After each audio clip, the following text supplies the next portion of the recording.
Ya, silakan Ustaz. Mbak Ida, silakan dibuka, silakan.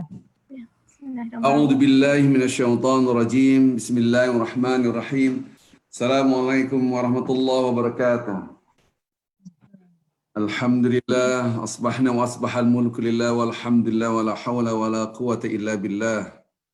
أصبحنا على فطرة الإسلام وكلمة الإخلاص وعلى دين نبينا محمد صلى الله عليه وسلم وعلى ملة أبينا إبراهيم حنيفا مسلما وما كان من المشركين. Jemaah Rabah Halaqah yang dicinta Allah Subhanahu wa taala, kita bersyukur alhamdulillah. Mudah-mudahan Allah memberikan rahmat dan hidayah serta maghfirah buat kita semua dengan kata-kata tahmid alhamdulillah. Wassalatu wassalamu ala Rasulillah sallallahu alaihi wasallam. Allahumma salli wa sallim wa barik ala Rasulikal Karim Habibina al-Mustafa Muhammadin wa ala alihi wa ashabihi wa man tabi'ahum bi ihsan ila yaumiddin. Kama sallaita wa barakta wa rahimta ala khalilika wa nabiyyika Ibrahim wa ala alihi fil alamin innaka Hamidum Majid. Juga kita bersalam dan salawat kita junjungan pada Nabi Muhammad sallallahu alaihi wasallam beserta keluarganya dan para sahabatnya dan orang-orang yang mengikuti sunnah Rasulullah sallallahu alaihi wasallam. Sebagaimana Allah telah memberikan salam dan salawat serta keberkahan kepada Nabi Ibrahim beserta keluarganya. Mudah-mudahan kita termasuk hamba-hamba Allah yang mencintai Rasulullah sallallahu alaihi wasallam. Pada hari ini saya mengisi Rabah Halaqah dan disodorkan kepada saya sebuah tema judulnya Ihsan dalam beramal dan beribadah. Mungkin sebagian bingung kalau nggak ngerti judul ini. Ihsan.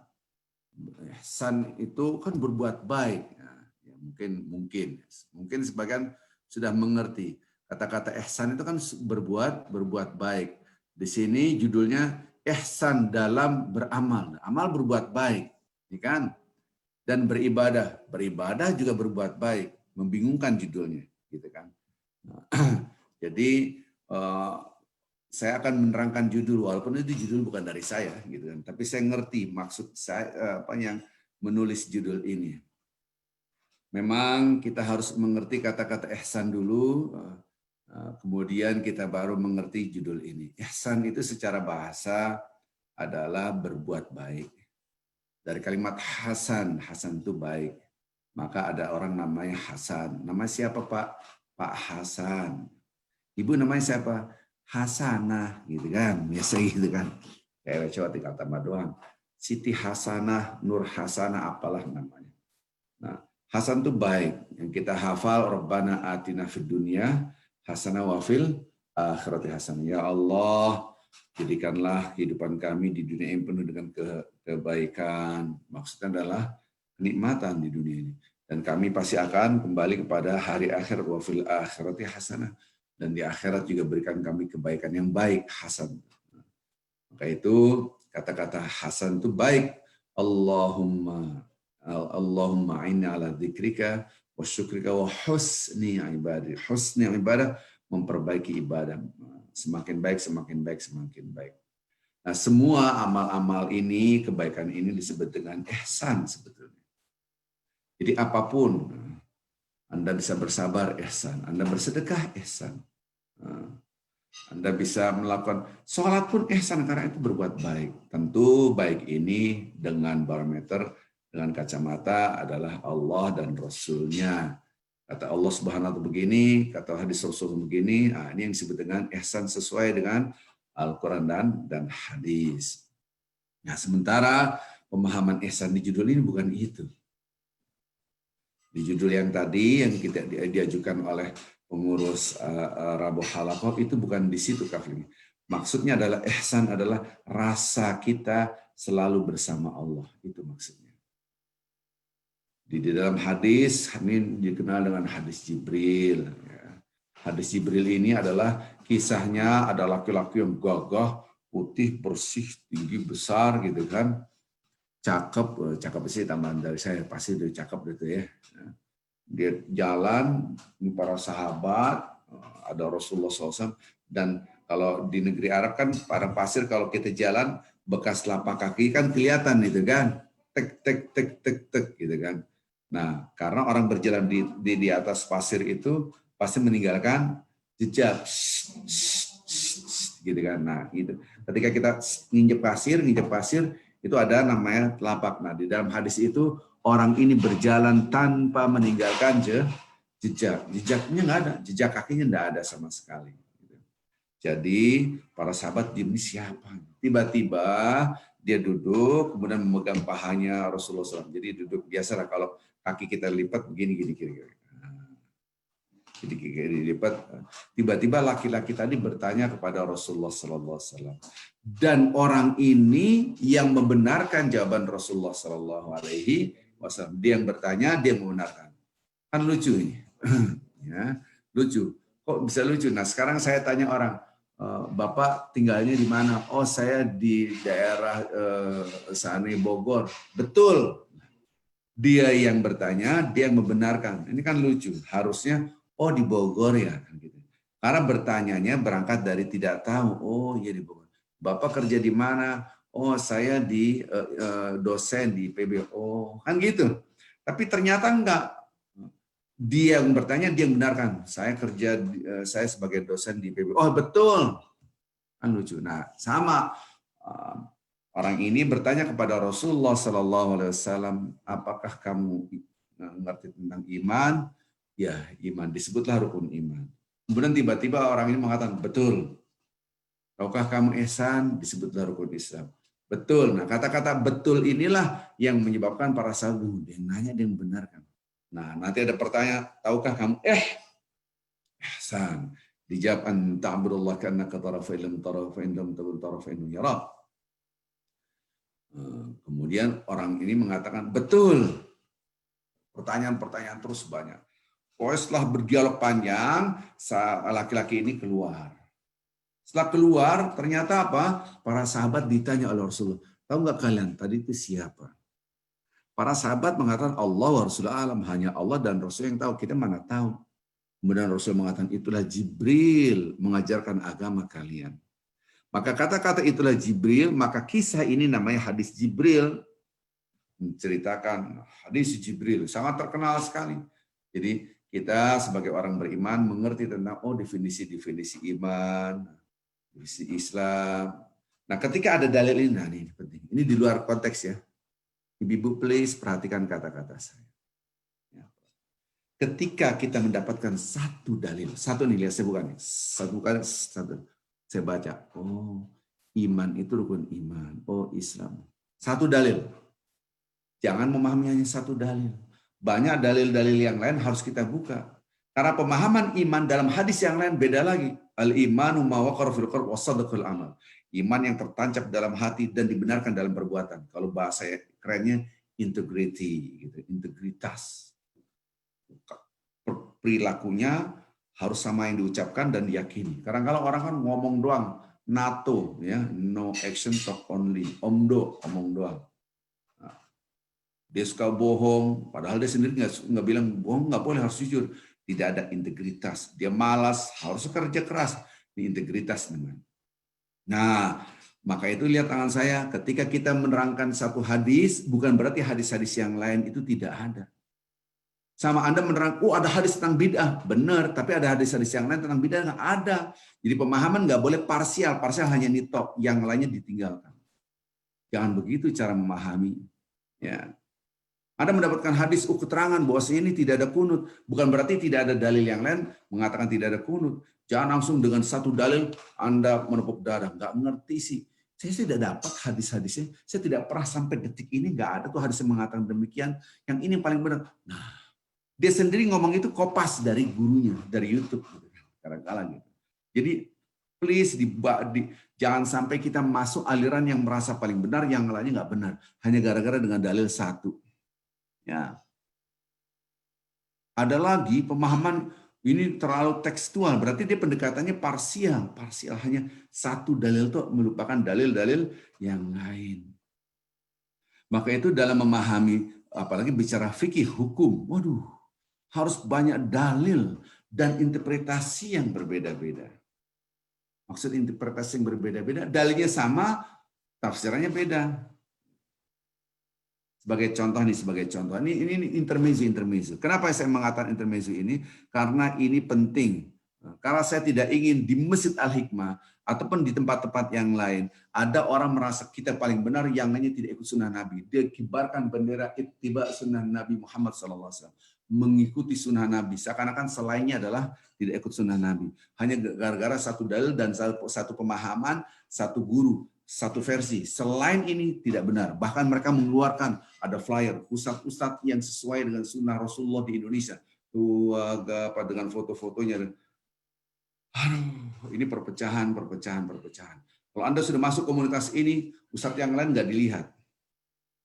Mau Ustadz Adi Hidayat, mau Ustadz Abdul Somad, Ustadz Jabir, Ali Jabir, Ustadz sesat semua tidak ikut sunnah Nabi. Ustadz ini doang, berbahaya sekali. Udah belajar agamanya baru setahun 2 tahun, seakan-akan dia udah ulama besar. Saya kasih contoh. Ini intermezzo doang, supaya mengerti tentang ihsan dengan perspektif yang banyak. Lihat tangan saya. Di dalam hadis Rasulullah SAW menerangkan tentang wudhu. Menurut Imam Malik, ini rambut kita harus begini wudhunya. Di semua buka begini semuanya. Ini habis itu balikin lagi. Jadi satu kepala ini harus kena air semuanya. Menurut Syafi'i, enggak. Anak cukup gini dong. Udah cukup. Begini doang. Cukup. Anda tahu nggak dalilnya Imam Syafi'i dengan dalilnya Imam Malik? Sama. Dalilnya sama, interpretasinya yang berbeda. Wamsahu biru'usikum. Kalimat wamsahu biru'usikum itu Al-Quran. Wa idza qadaytum ila salat faghsilu wujuhakum wa aydiyakum ila al-marafiq wamsahu biru'usikum wa arjulakum ila al-ka'bain. Kalau Anda mau salat maka berwudulah Anda. Wamsahu biru'usikum faghsilu wujuhakum wa aydiyakum ila al-marafiq wamsahu biru'usikum wa arjulakum ila al-ka'bain. Maka ambillah air, basuhlah wajah, kemudian tangan sampai sikut, kemudian wamsahu biru'usikum, wamsahu. Ambil wamsahu biru'usikum, sapu kepala Anda. Kalimat ba menurut interpretasi Imam Malik adalah semuanya. Kalimat biru'usikum, ba menurut Imam Syafi'i ada sebagian. Beda pendapat, dalil satu, beda pendapat. Coba Anda mengatakan salah Anda, wudhunya salah itu, harusnya seluruhnya kepala nih baca ini, kan begitu. Padahal hadis yang lain Imam Syafi'i menerangkan ini ada hadis Rasulullah SAW pernah membahas sebagian saja, berarti dalil itu banyak dibuka. Ini namanya pendekatan objektivitas ilmiah.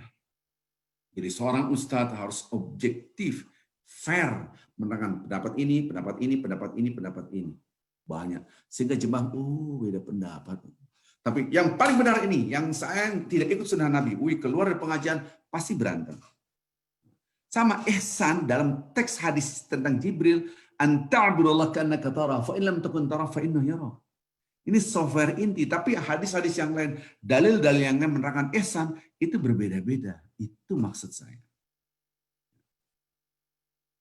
Jadi, jangan sampai melihat dalil secara parsial, harus secara integral. Jangan melihat sepotong-potong, tapi secara utuh. Sehingga pemahamannya bukan interpretasi kita saja, tapi ulama-ulama ini 1, 2, 3, pendapat ulama beda-beda. Dalilnya beda-beda. Ini contoh. Ini contoh. Baik, kembali lagi tadi. Ihsan di dalam hadis Jibril adalah, ada 2, ini software inti. Maka itu menjadilah judul hari ini. Ihsan anta'budullah ka'annaka tarah. Ini level tinggi. Anta'budullah, Anda menyembah Allah, mengagungkan Allah, beribadah kepada Allah. Ka'annaka tarah. Ka'annaka artinya adalah seakan-akan. Seakan-akan ini adalah berarti affection. Karena kalimat melihat itu nggak bisa melihat, mohon maaf, dengan mata telanjang ini melihat seperti ini. Aku melihat Tuhan, nggak begitu. Anta'budullah ka'annaka tarah. Ini level tinggi. Anda beribadah seakan-akan Anda melihat Allah, ya Allah. Kalau tidak mampu, fa in lam takun tarah, kalau Anda tidak mampu selevel ini, fa in lam takun tarah, kalau Anda tidak mampu merasakan melihat Allah, saya ulangi lagi, kalau Anda tidak mampu merasakan melihat Allah, fa innahu yarak.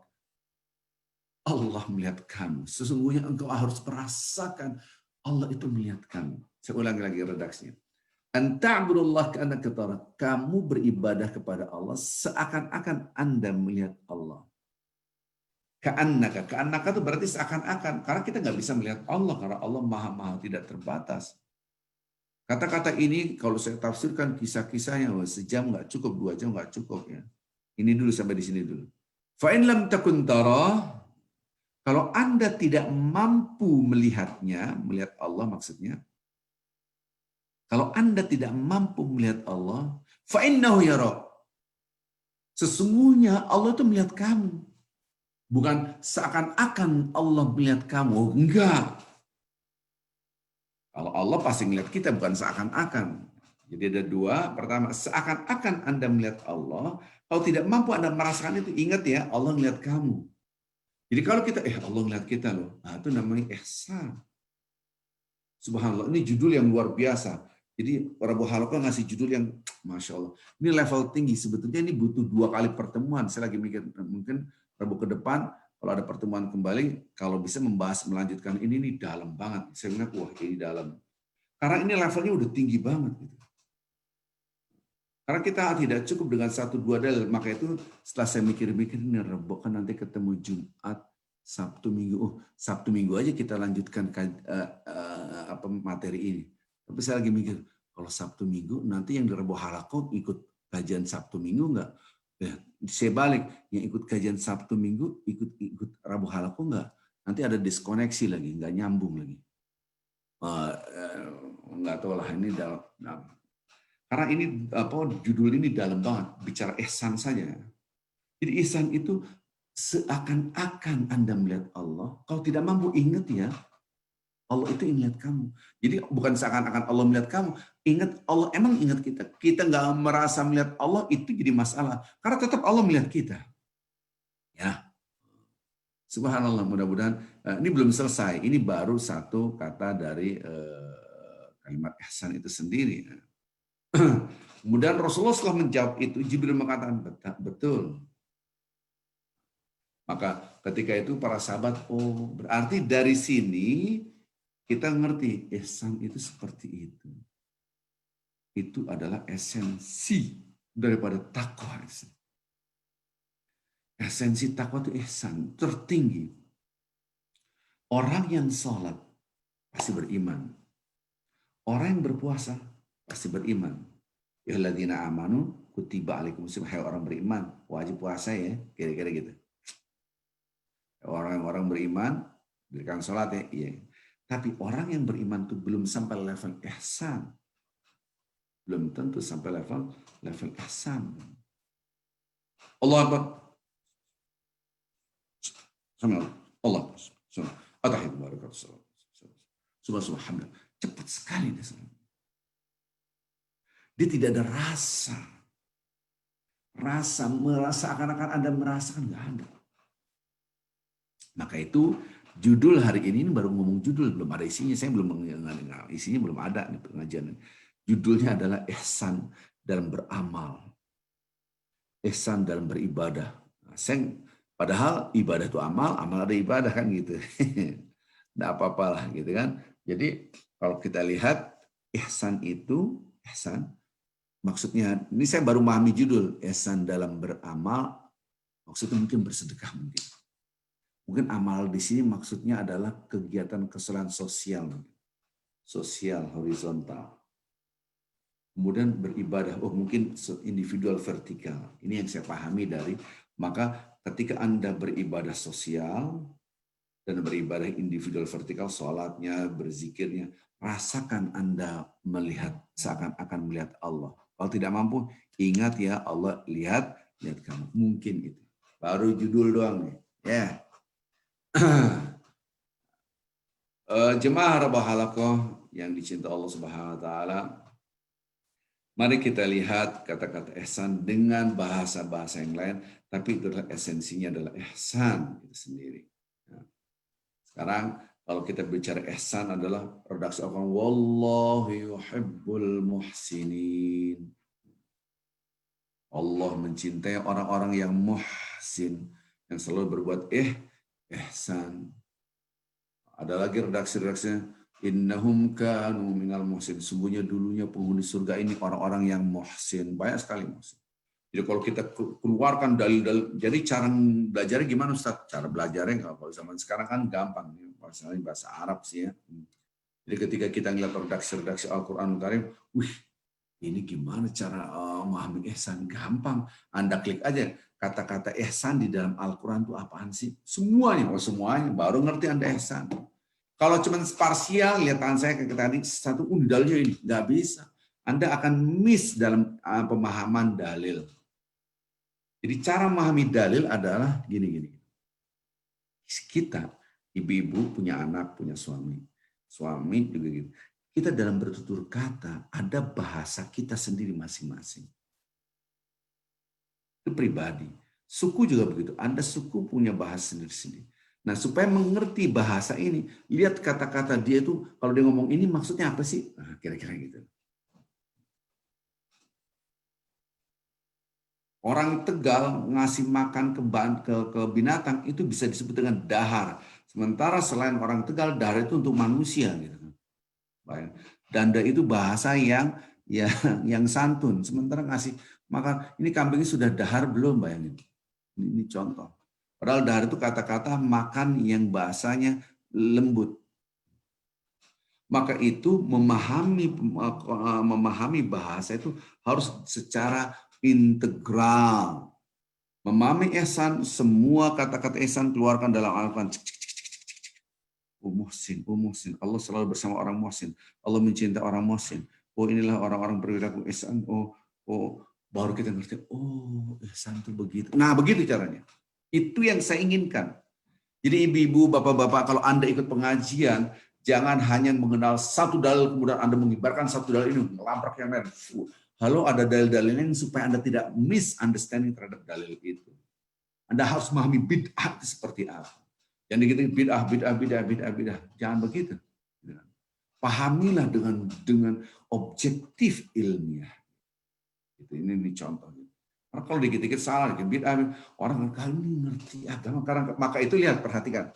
Orang-orang yang ngikutin follower tentang aliran ini, background knowledge agamanya pasti lemah. Tapi orang belajar agama, dia tidak terjebak. Saya nggak sepaham dengan itu. Lihat. Kalau mamanya itu adalah paling benar, maka ulama-ulama, ustadz-ustadz akan bersemua akan berkiblat ke sana.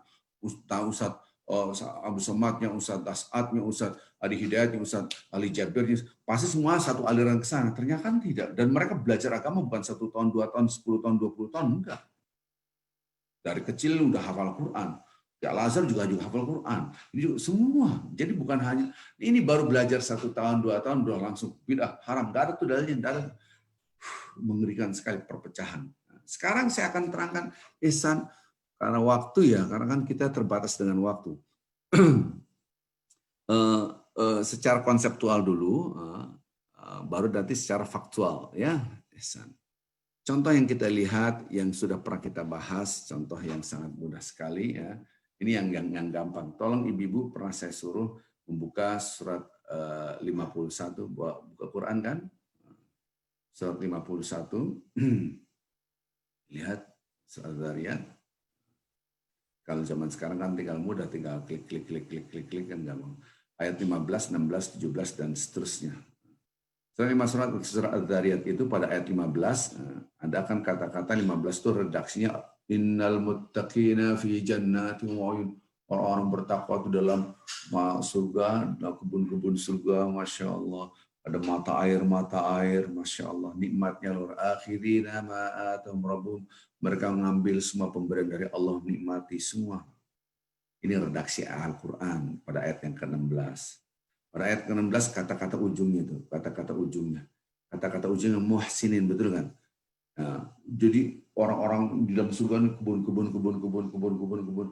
Kalau saya lihat di surga itu kan bentuknya raudhah atau jannah, ungkapan Al-Quran hadis itu selalu kebun. Maka itu kalau kita lihat taman-taman, damai sekali. Ini saya numpang di rumah orang di sini, Paris Hill tuh taman semuanya. Ya Allah, enak banget. Ternyata tumbuh-tumbuhan itu memberikan mata enak, hati pikiran enak. Nah, ini jannat. Jannat itu tuh tumbuh-tumbuhan, kebun-kebun. Oyun itu mata air. Wih, kita ngeliat di bawah tuh, Masya Allah, mata air. Ini semua dalam surga. Innahum, sungguhnya mereka kanu dulunya. Qabla dzalika muhsin. Dulunya ketika di dunia, muhsinin. Kamu qabla dzalika. Jadi sebelumnya itu, sebelum masuk surga, mereka mau muhsin. Maka penghuni surga harus sampai level muhsin, seakan-akan gitu. Saya tanya satu-satu, wahai si A, kamu masuk surga nggak? Mau lah. B mau masuk surga? Mau. C mau masuk surga? Mau lah. Sampai Z semua mau. Saya mau cerita ya, penghuni surga itu nikmat banget loh. Dia ada kebun-kebun, ada mata air, semua pemberian dari Allah dimakan, semua diberikan nikmatnya. Dulunya penghuni surga ini adalah muhsin. Jangan diterjemahkan pakai bahasa Indonesia dulu. Kalau Anda melihat terjemahan, dulunya mereka berbuat baik. Oh, susah memahami berbuat baik itu. Maksud berbuat baik, kita juga berbuat baik. Pemahaman muhsin ini harus dipahami dengan dalil-dalil yang lain. Begitu cara pemahaman agama. Keluarkan semua kata-kata muhsin atau ihsan dalam Al-Quran. Dalil yang lain, ayat yang lain, surat yang lain, dan semua hadis-hadis yang berbicara ihsan. Yang lain dalilnya. Oh berarti, nah gitu cara memahaminya. Ini enggak baru satu dalil, dua dalil, ini paling benar. Wih, hajar bleh semuanya, salah. Kemudian langsung enggak ada tuh hadis. Habis sholat salaman, bidah. Tidak ada satu dalil pun Rasulullah SAW habis sholat salaman. Aduh, saya pusing kalau kayak gini. Kalau nggak ada, saya nggak pernah dapetin tuh. Padahal ngomongan dia tuh kopas dari ustadznya di YouTube di mana. Nggak ada dalam hadis Bukhari, Muslim, Ahmad. Nggak ada Rasulullah habis sholat salam-salaman. So salam-salaman adalah bid'ah. Masya Allah, keren banget kan? Ini contoh. Kalau di sana kalau dia Masjid Al Hikmah belum ada. Bisa terjadi. Subhanallah. Jadi Anda memahami itu, dibuka wawasan Anda. Apa iya salaman itu haram? Ini contoh. Jadi yang beristighfar, astagfirullah. Enggak ada salaman-salaman. Jadi kabar Pak, astagfirullah, assalamualaikum, astagfirullah, bidah. Itu parah banget. Gitu. Banyaklah. Nah sekarang ihsan kita lihat, muhsin kan berbuat baik. Satu poin ini, ayat 16. Ayat 17, 18, 19, ini adalah gambaran orang-orang ihsan. Mengasah supaya ihsan. Kita lompat yuk. Masuk coba, lihat dalam surat 3, surat Al-Imran 133, 134, 135 kita lihat. Ya, ibu-ibu, bukan ibu-ibu, bapak-bapak, atau siapapun yang mengikuti kajian ini, kalau bisa sih interaktif tuh, oh surat berapa? Surat 3, bukan. Ayat berapa? Nah, itu maksud saya. Ya. Jangan diem aja. Kalau diem aja nggak bawa Quran, di zaman sekarang pasti Anda setiap orang punya HP kan, tinggal install. Masa Anda menginstal WA tapi tidak menginstal Al-Quran? Harus di WA kita harus ada Al-Quran. Jadi kemana saja mesti Anda membaca Al-Quran. Baik. Wasari'u ila magfiratin min rabbikum wa jannah. Dapat ya? Tiga dapat, insya Allah dapat. Bersegeralah Anda minta ampunan kepada Allah. Yang mana ampunan orang-orang yang bertakwa itu, surga itu ardhus samawati wal ardh, luasnya itu seperti langit dan bumi. Dan seperti apa langit, seperti apa? Langit itu kan dahsyatnya luar biasa. Batasan langit ke bumi itu gimana? Luas biasa. Wa'iddatil muttaqin, itu diperuntukkan buat orang-orang siapa? Orang-orang bertakwa. Siapa orang bertakwa? Ayat yang 134 ujungnya wallahu yuhibbul muhsinin. 134 menunjukkan Allah mencintai orang-orang yang muhsin. Ujung ayat 134. Allah mencintai orang muhsin. Ujungnya. Nah, dari awal ayat 134 sampai akhir ayat 134 dalam satu ayat ini gambaran performance standarnya orang yang berihsan. Saya ulang lagi. Tampilan orang yang muhsin itu kayak apa? Alladzina yunfiquna fis sarra wad dharra wal kadhimin al ghaid wal 'afina 'anil nas wallahu yuhibbul muhsinin. Itu gambaran tampilan performernya seperti apa sih orang itu? Oh, orang ihsan adalah berinfak baik dalam keadaan lapang atau sempit. Naik grade-nya. Kalau lapang, Anda punya uang bersedekah biasa, tapi Anda bersedekah dalam keadaan sempit luar biasa. Berarti ihsan itu levelnya luar biasa. Yes. Anda ada orang marah-marah, bikin gedek, akhirnya bikin Anda marah. Anda tahan. Wal kadhiminal ghaidh.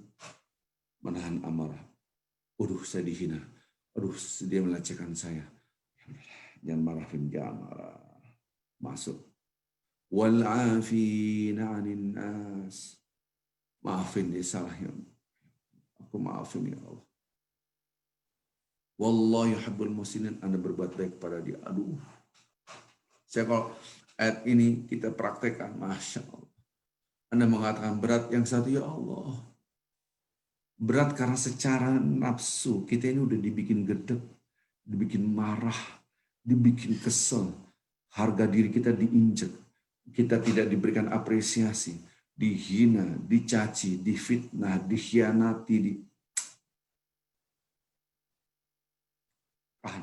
Tahan. Maafkan dia. Aduh, naik lagi. Gak marah jadi syukur. Sekarang saya maafkan. Berbuat baik padanya. Tinggi sekali. Berarti muhsin itu levelnya tinggi banget. Level tinggi, ini contoh. Berarti ayat yang tadi, Ustadz, yang tadi kita buka tuh, penghuni surga itu orang-orang yang muhsin. Ini baru satu dalil ya. Saya belum bongkar dalil-dalil yang lain gitu. Ternyata Ustadz, ihsan itu sulit sekali, berat sekali. Nanti kita akan terang. Saya sekarang ini belum menjelaskan supaya menjadi ihsan itu seperti apa. Supaya menjadi muhsin itu seperti apa. Supaya menginstal software ihsan itu seperti apa. Belum saya terangkan. Bapak Ibu yang cinta Allah Subhanahu wa taala, subhanallah. Jadi kalau kita lihat tangan saya naik lagi, baru level atas muhsin. Orang-orang berinfak dalam keadaan lapang. Anda punya uang berinfak biasa. Saya bangun masjid. Saya itu ada orang datang. Pak, saya boleh kerja nggak? Kita cukup kulinya. Enggak, saya bukan mencari duit. Saya ini nggak punya uang untuk bangun masjid. Saya mau nangis waktu itu. Saya kan ketua pembangunan masjid waktu itu. Jadi gimana? Saya ini tukang reparasi jam. Ya Allah. Kalau bapak-bapak ibu perhatikan di Indonesia ada pasar-pasar tradisional ya. Biasanya pojokan-pojokan itu ada kursi, meja kecil, ngebenerin jam. Berapa sih income-nya? Apalagi zaman sekarang HP semua pakai jam. Ya kan? Jam tuh nggak harus di tangan kadang-kala. Udah. Income-nya berapa? Saya nggak punya uang. Saya kerjaannya saya cuma di pasar, beri jam. Jadi saya mau nyumbang ke masjid, tapi nggak ada uang. Jadi satu hari ini saya tidak kerja dulu. Saya mau jadi kuli tanpa digaji. Itulah. Waduh, saya mau nangis ya Allah. Orang nggak punya uang, dia punya waktu, di-share waktu dan tenaganya. Cuman saya nanti mungkin siang kasih makan aja, tapi saya nggak mau digaji.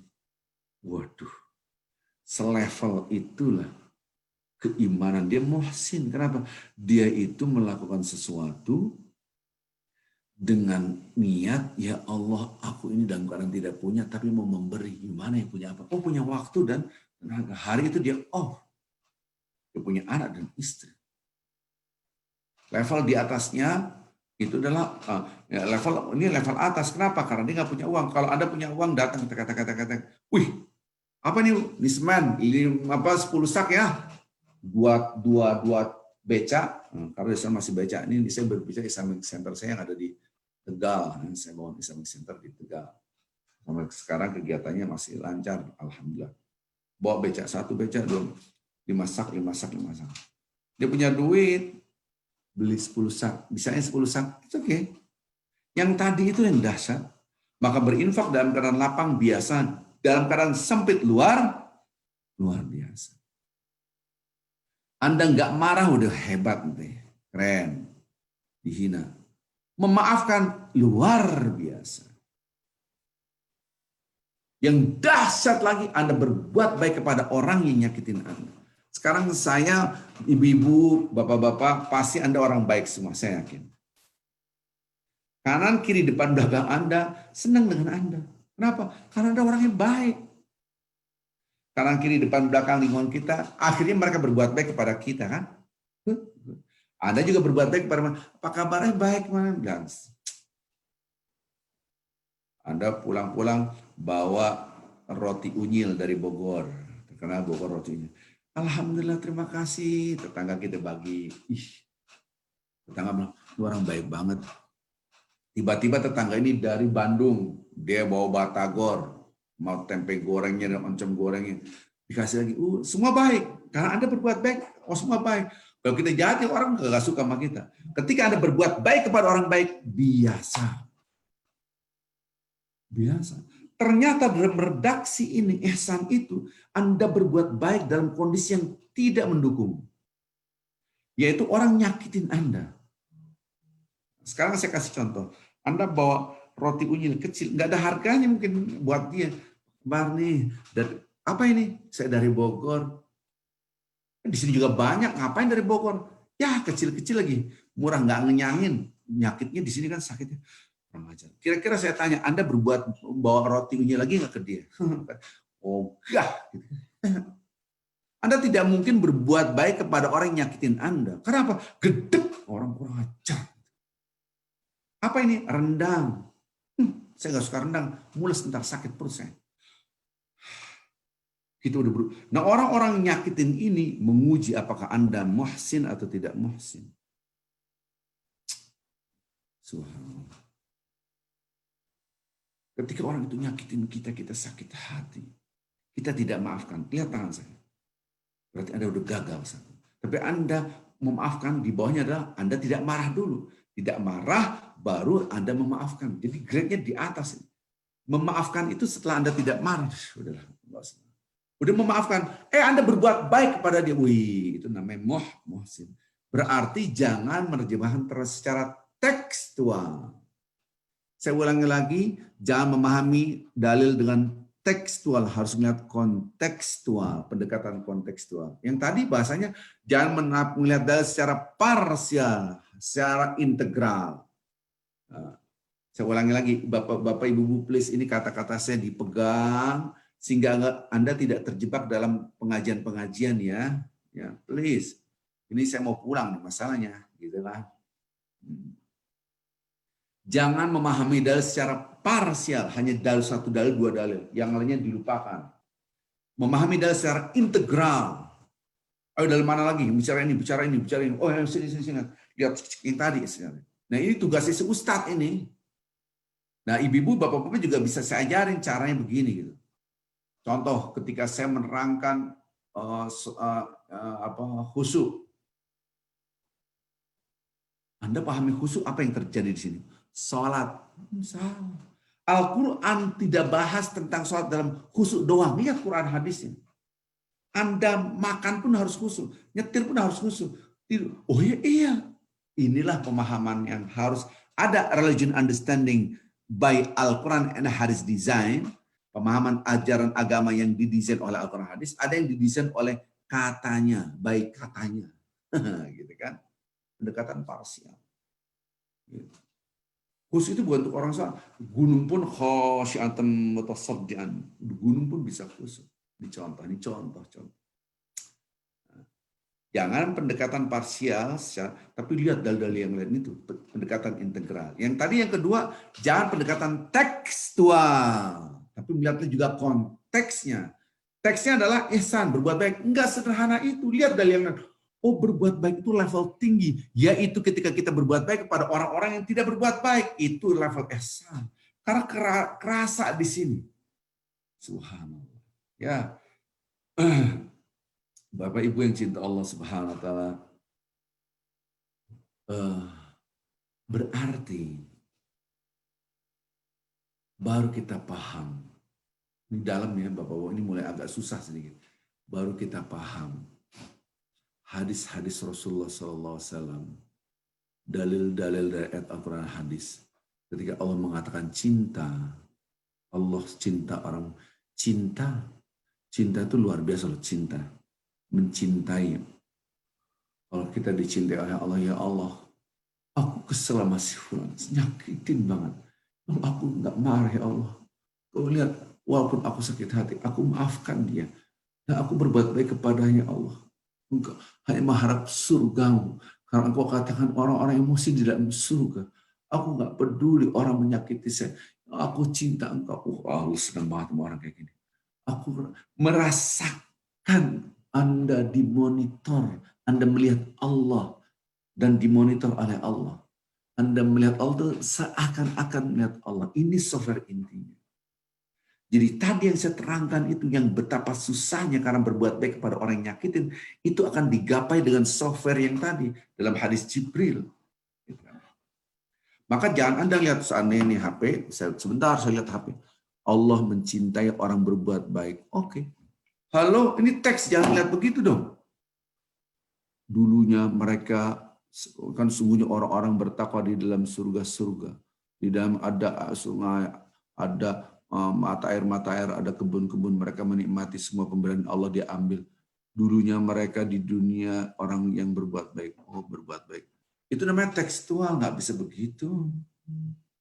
Supaya Anda ngerti secara konseptual, maka pendekatannya harus konteksnya apa. Ini tekstual, teksnya berbuat baik. Maksud berbuat baik apa ya? Begitu caranya. Apakah berbuat baik begitu? Oh enggak, dilihat dulu. Oh ternyata ada surat Ali Imran, berbuat baik yang dahsyat sehingga level cinta Allah dapat dan menggapai cinta Allah karena berbuat baik kepada orang yang nyakitin. Baru ketahuan orang itu berbuat because of Allah, bukan because of manusia.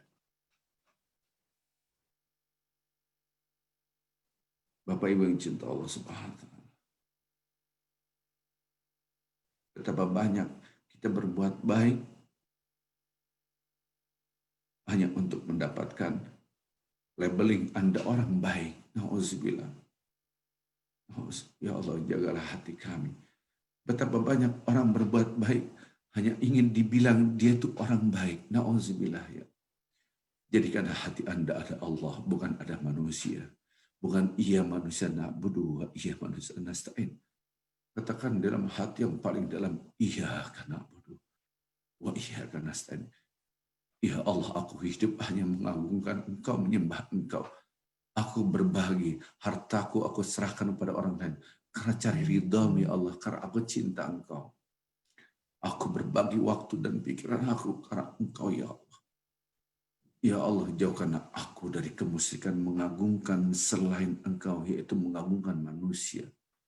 Ya Allah, jadikanlah hati kami penuh dengan cahayamu ya Allah, sehingga aku berbuat hanya murni karena Engkau, la ilaha illallah wahdah, la syarika, tidak ada yang aku agungkan, yang aku sembah selain Engkau, wahdah, hanya Engkau saja, la syarika, tidak ada sekutu bagi Engkau. Itu harus ada di dalam hati kita. Maka rasa kebersamaan dengan Allah harus kita tempa, harus kita didik. Bapak Ibu yang cinta Allah Subhanahu wa Ta'ala, saya akan mengatakan kata-kata, sesungguhnya apapun yang kita lakukan di muka bumi ini, sekecil apapun, itu hanyalah untuk mendapatkan kenikmatan. Kenikmatan ternyata selama di dunia adalah mata'ul ghurur. Kenikmatan yang menipu selama Anda di dunia, semua kenikmatan kecuali satu, nikmat kedekatan dengan Allah. Itu bukanlah hal yang ilusif. Subhanallah. Harta Anda punya banyak, jauh dari Allah, dia terjebak dalam hal yang sifatnya dunia. Dia lupa Allah. Maka Allah menjadikan mereka lupa terhadap diri mereka sendiri. Mereka tersiksa. Kalau Anda mendapatkan nafsu mutmainnah, jiwa yang tenang, harus merasa bersama dengan Allah. Berbuat baik karena Allah, ya Allah. Engkau melihat, aku melihat Engkau. Ini aku berbuat karena Engkau, ya Allah. Jangan sampai dalam hidup kita ada hal-hal yang kita agungkan selain Allah. Na'udzubillah min dzalik. Amal apapun, bangunan sebesar apapun yang Anda bangun, akan runtuh semua hanya gara-gara satu poin, bukan karena Allah. Tapi karena di sini ada Allah. Di hati kita ada Allah. Merasa bersama Allah itulah ihsan. Maka tidak peduli orang itu nyakitin kita, tetap saya berbuat baik. Saya lakukan ini because of Allah, ya. Tidak ada karena engkau. Ketika Anda ini sudah tidak ada Allah dalam hati Anda, maka Anda mudah digoncang. Disitulah mulai benih perpecahan. Menyakiti orang lain. Terjadilah perpecahan, terjadilah pertempuran, permusuhan. Karena hati sudah tidak ada Allah. Kalau ada Allah, semua akan datang. Perilaku kita akan menjadikan sinar buat orang lain. Orang damai melihat kita. Karena ada Allah di dalam hati Anda. Kalau kita merasa bersama Allah, itulah ihsan. Kita merasa bersama Allah. Seakan-akan saya melihat Allah. Level di bawahnya, ya Allah, engkau melihat aku. Itu level paling bawah ihsan. Itu pun sudah luar biasa. Bapak Ibu yang cinta Allah SWT. Di dalam beribadah, kita harus punya ihsan. Salat kita merasa bersama Allah.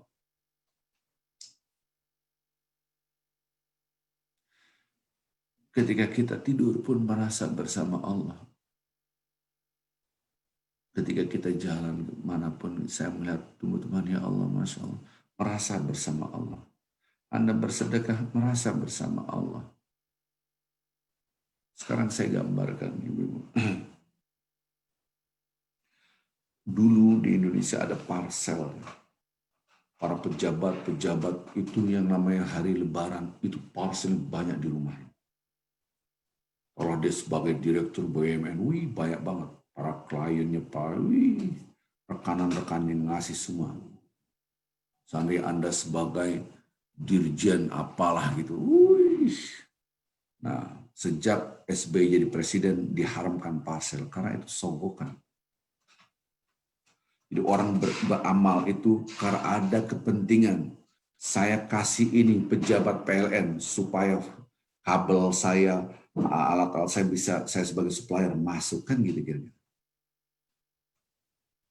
Berbuat baik karena ada kompensasi dunia. Kiai besar masuklah ke Saudi Arabia. Di Saudi Arabia dikasih fasilitas luar biasa, free of charge. Makannya, hotelnya, semua luar biasa. Karena ada yang biayain. Dia orang Singapura dibiayain. Kenapa? Nanti ketika dia pulang ke Indonesia, dia kontrak. Kamu kalau hajian, ikut sama saya. Karena ratusan jemaahnya, banyak banget. Ambil hotel saya. Dia orang Singapura. Dia beli hotel, di booking untuk setahun 2 tahun. Semua dibeli hotelnya. Orang Arab selesai dapat uang, selesai terserah ente. Dia jual ke Indonesia dengan harga yang tinggi. Bayang, sogokannya luar biasa. Keren kan? Ini ulama besar, punya jemaah besar, jemaahnya banyak. Banyak plus. Dia ke Saudi Arabia, di service. Semuanya, dibangga dong. Dengan siapa? Si X. Dia pulang ke Indonesia waktu haji, X ngontak kiai ini. Jangan lupa ya, nanti jemaahnya ke saya. Oh, gampang. Oh, dia sewa tuh satu hotel itu untuk berapa ratus orang, berapa lantai diambil. Ya, oke, dia harganya mahal. Jadi dia berbuat baik karena ada udang di balik batu. Tapi ketika Anda berbuat baik kepada orang yang Anda tidak kenal dan tidak akan ketemu lagi, Masya Allah, ngapain? Apa untungnya lah? Gitu. Di sini baru ketahuan. Oh, kalau zaman-zaman pemilu, kasih karpet buat masjid-masjid, contrenglah saya, kan gitu. Ujungnya apa? Contreng saya, pilih saya. Dia berbuat baik karena mendapatkan sesuatu dari orang yang mendapatkan kebaikan. Tapi kalau Anda berbuat baik, nggak dapat apa-apa, disitulah orang yang muhsin sesungguhnya. Dia nggak butuh apa-apa karena dia merasakan bersama dengan Allah. Pahamilah itu. Subhanallah. Seandainya ada satu departemen X, mobil-mobilnya ke bengkel nih ceritanya nih. Wah, tukang bengkel nyervis. Wih.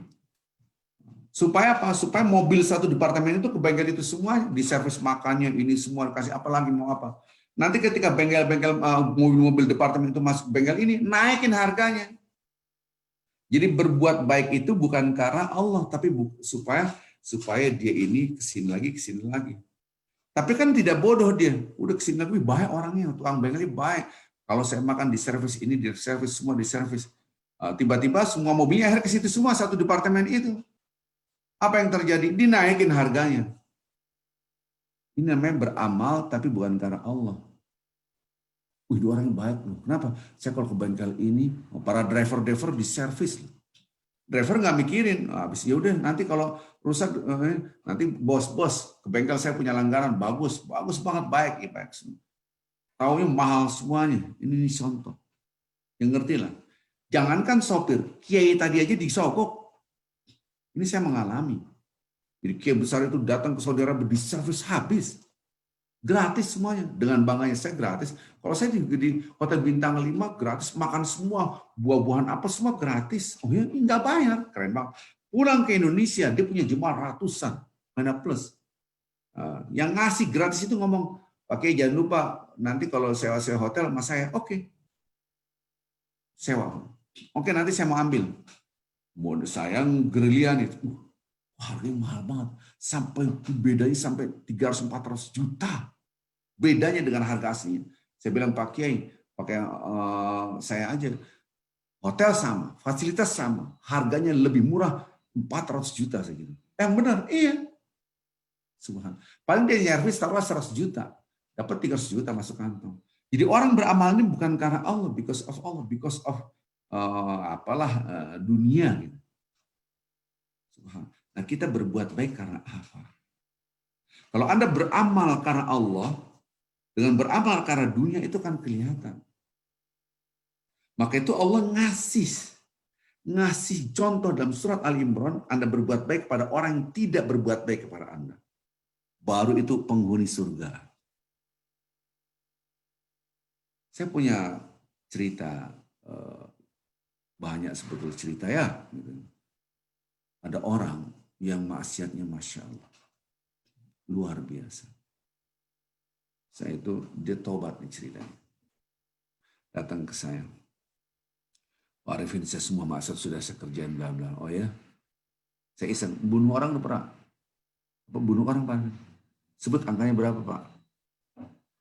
Maksudnya? Ya sebut. Saya sebut aja 20 orang. Lebih Pak. 50 orang. Lebih. Bayangin dia bunuh orang. Maka saya mau tobat Pak Ustaz. Subhanallah. Karena saya tahu hadis-hadisnya, insya Allah bisa diampuni. Singkat cerita, dia taubatan nasuh luar biasa. Dia sholat, dia inilah, bla bla bla. Waktunya dia sakit. Berbulan-bulan di rumah sakit. Dia punya penyakit yang aneh, karena ini mungkin rusak ya, karena dia juga narkoba. Saya juga tahu harga kokain 1 gram itu berapa ya dari dia.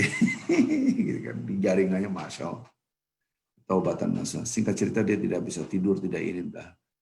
Oke, saya kemudian datang ke rumah sakit, datang ke rumah, nggak bisa tidur Pak Ustadz, suami saya tidur gitu doang. Akhirnya saya doa, berzikir, saya pegang ubun-ubunnya, saya doa, dia tidur, karena dia penyakit nggak bisa tidur. Istrinya langsung nangis, Pak Ustadz, alhamdulillah suami saya bisa tidur, nangis dia. Terusin Pak Ustadz, dalam hati saya, terusinnya pegal juga, katakan kita nama pegal kayak gini kan. Katanya pegal lagi nih. Kalau kayak segini, langsung tak tidur lagi. Gimana pegal banget sih? Pegal banget. Diangkat. Saya menceritakan apa adanya gitu. Akhirnya, aduh gimana Mas? Saya udah tobat, saya udah sholat, saya udah gini. Tapi masih begini. Astagfirullah, apa, jangan ngomong gitu. Nggak boleh Anda compare gitu. Sudah sholat, tapi kenapa saya susah? Saya sudah jangan. Nggak boleh. Setan paling seneng kayak begitu tuh. Dibisikin. Kamu udah sholat, udah ibadah. Susah kan? Susah kan? Rezeki susah kan? Sakit-sakit kan nggak sembuh-sembuh. Harusnya kamu udah sholat sehat. Ini udah sholat kagak nggak sembuh-sembuh. Udah zikir kagak sembuh-sembuh. Lama lagi gitu kan. Ini bisikan setan semua. Saya ajarin, Pak. Setan itu paling seneng orang sakit itu dihantam. Tuh, ente sakit. Mana Tuhan kamu? Gitu. Jadi kalau Bapak datang ajal dan kadang menggeruti Tuhan Anda, Allah digerutui, gimana Allah memasukkan ke surga? Oh gitu Pak Ustadz ya. Saya salah. Salah besar bukan salah dong. Banyaklah beristighfar. Jadi gimana Pak Ustadz? Emang sakit Pak Ustadz, sakit. Katakan ketika sakit, la ilaha illallah. Katakan, qadarullah ini adalah dari ujian. Dihapuskan dosa-dosa Bapak. Oh gitu. Jadi gimana zikir, kasih saya zikiran Pak Ustadz? Saya kasih zikir la ilaha wahdahu la syarikalah lahul mulk wa lahul hamdu yuhyi wa yumiit wa huwa ala kulli syai'in. Saya bimbing 10 kali, 20 kali. Terus Pak Ustadz sakit, la ilaha terus. Singkat cerita, dia keluar dari rumah, masuk rumah sakit lagi. Ketika itu malam-malam saya sholat malam, kemudian saya baca Quran, menjelang subuh, saya ketiduran. Ketika saya tidur di atas Quran, mungkin saya tidur gini. Saya mimpi dia meluk saya. Oh Ustaz, saya peluk dia. Ini bapak-bapak ya, jangan salah. Saya peluk dia. Tiba-tiba dia wafat di dalam pelukan saya. Astagfirullahaladzim. Akhirnya saya siap-siap. Wah, berarti saya harus ke rumah sakit ini. Saya siapin koper, saya masukin pakaian, saya jalan. Istri saya kemana masuk ke rumah sakit? Mau nungguin nanti supaya istrinya istirahat, saya gantiin supaya istrinya ke rumah, saya gantiin, saya pikirin gitu. Dalam perjalanan ke rumah sakit dia wafat. Saya datang ke rumah sakit, ayahnya, saudara-saudara, alhamdulillah Pak Ustadz.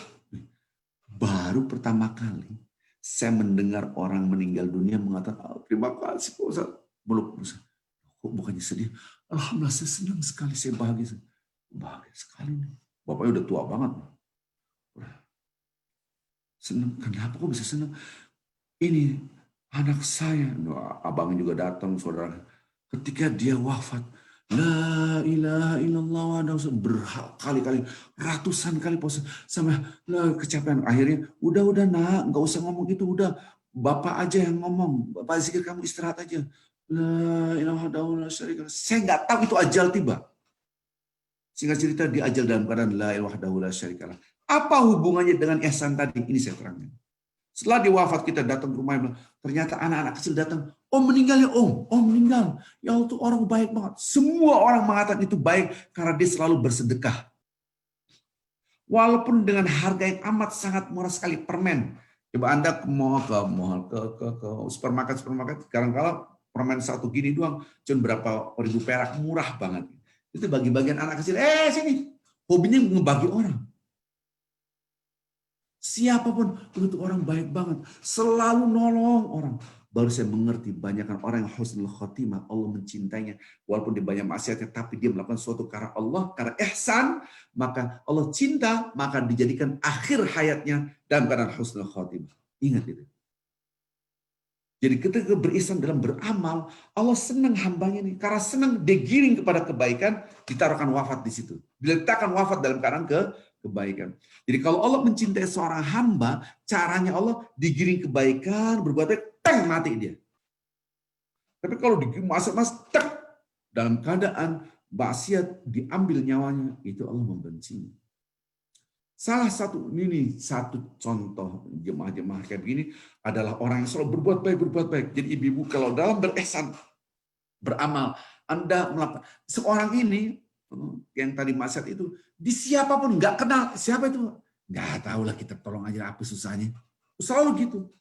Ada makanan dibagi. Dia makan selalu berbagi, nggak pernah makan. Sehingga kok kayak dia kan nggak belajar agama, kita belajar agama. Loh, kayak Nabi Ibrahim, bapak-bapak ibu. Dia kalau ada makanan ini, dia tidak bisa makan kecuali makannya ini di-share. Oh, kita kan, semua kita makan. Kacau banget, kayak gini mau husnul khotimah.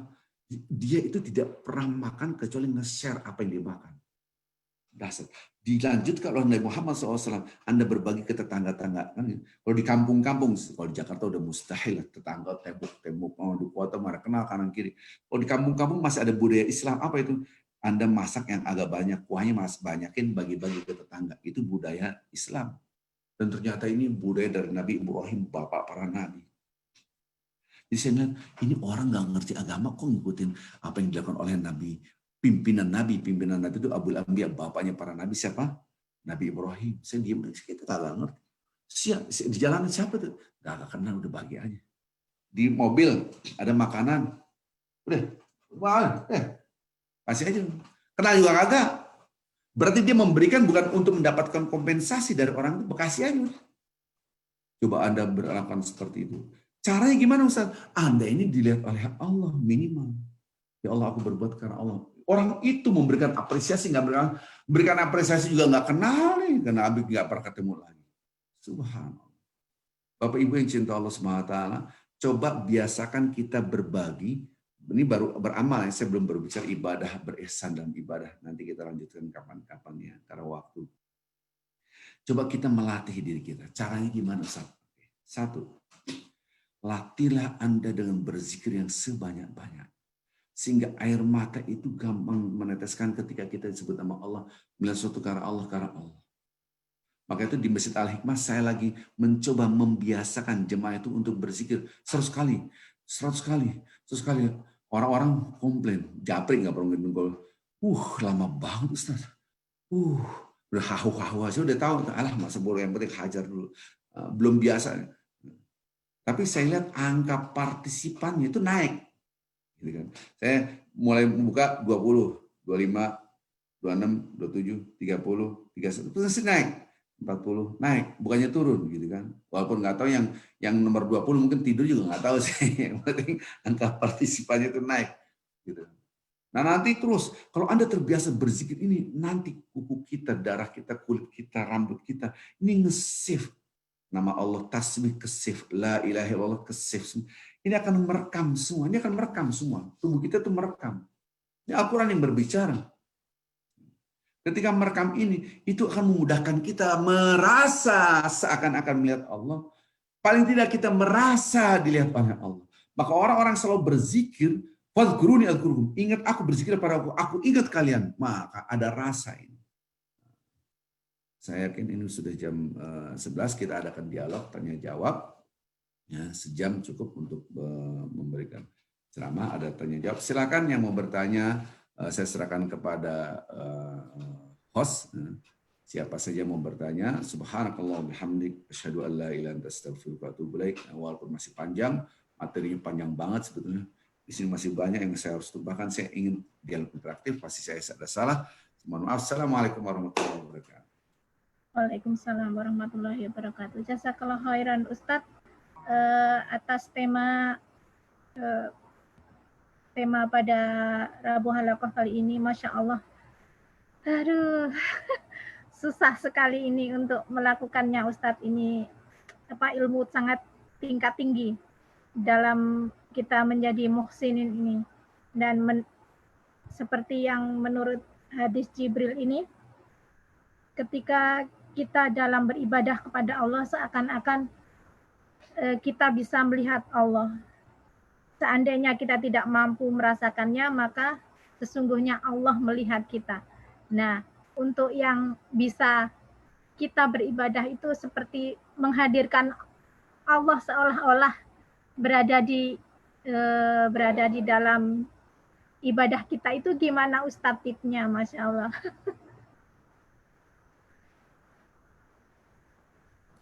Baik, kita masuk menanamkan. Gini, ibu-ibu, bapak-bapak yang cinta Allah Subhanahu Wa Taala, ya ini ingat,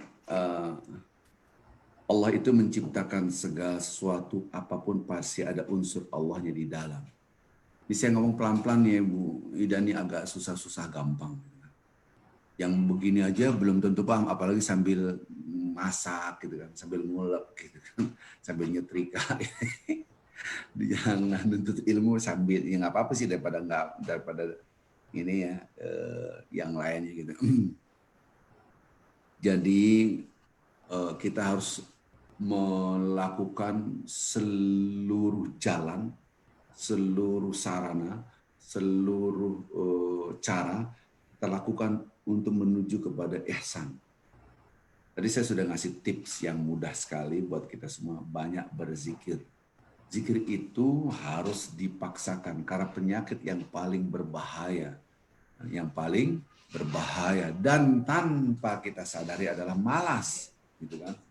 Ini yang sangat harus kita pahami. Kadang-kala kita nggak ngerti. Sekarang Anda sakit batuk, satu hari batuk. Orang cerdas, orang pinter mesti nyari obat batuk, betul kan? Mohon maaf. Walaupun obat batuk itu tidak mengobati, hanya meredakan. Karena batuk, flu dan seterusnya obatnya adalah tubuh kita sendiri, imun, ya kan? Iya kan?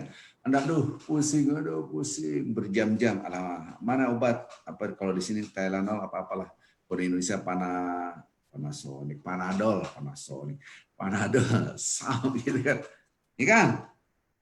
Gimana supaya kita sembuh kira-kira gitu. Tubuh kita. Jadi dipaksakan dong, iya. Anda gelisah dengan pusing, dengan batuk, tapi ada penyakit yang berbahaya itu malas. Malas ini nggak kita sadari, akhirnya kita cuek aja. Malas berzikir, tahu dari mana Ustaz? Iya, terdaksi Quran. Ya ayyuhalladzina amanu, orang-orang beriman, uzkurullah dzikran katsiran. Zikir yang banyak ya, sebanyak-banyaknya. Baru berzikir yang ratusan, boro-boro yang ratusan. Setelah salat fardu, tasbih 33 kali, alhamdulillah 33 kali, Allahu Akbar 33 kali. Berarti 90, jadi 100. Tambah artinya apa? La wahdahu la syari, kalau sampai wa ala kulli syai'in qadir, saya akan tahu semualah. Ini kan ibu-ibu pengajian udah tobe markotobe gitu kan. Udah tahu semualah. Ini aja malas banget. Lari. Padahal penyakit malas itu adalah berbahayanya luar biasa dalam hidup kita. Tapi dia nggak kita sadari gitu. Jadi malas itu semua orang akan merasakan. Kemalasan itu penyakit yang membunuh kita, membunuh masa depan kita, baik di dunia dan di akhirat. Dan bahaya luar biasa gitu. Tapi tanpa kita sadari. Oke, itu saya memberikan motivasi ke anak-anak Mentawai yang saya biayakan dari Aksi Peduli Bangsa, kan ngasih santunan pendidikan, kalau bahasa yang lain beasiswa gitu kan.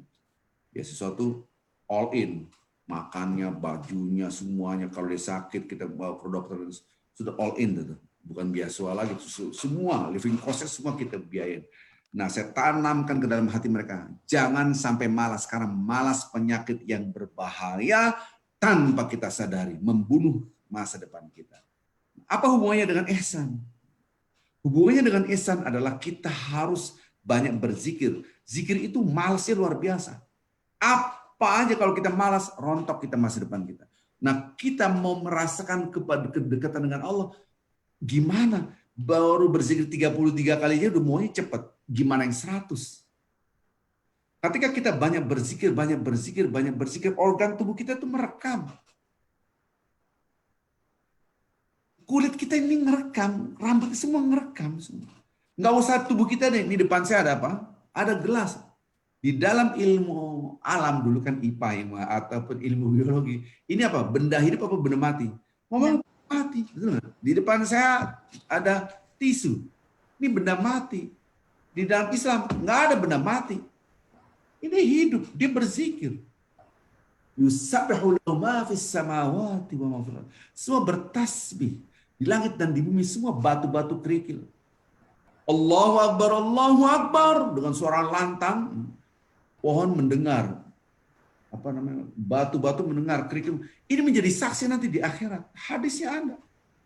Nah, apalagi organ tubuh kita yang di dalam diri kita. Ketika kita mau berzikir, ada tembok yang besar sekali, namanya apa? Malas. Bagaimana mau merasakan ihsan kalau kita tidak terobos tembok itu? Bam! Harus dihajar dulu di tembok.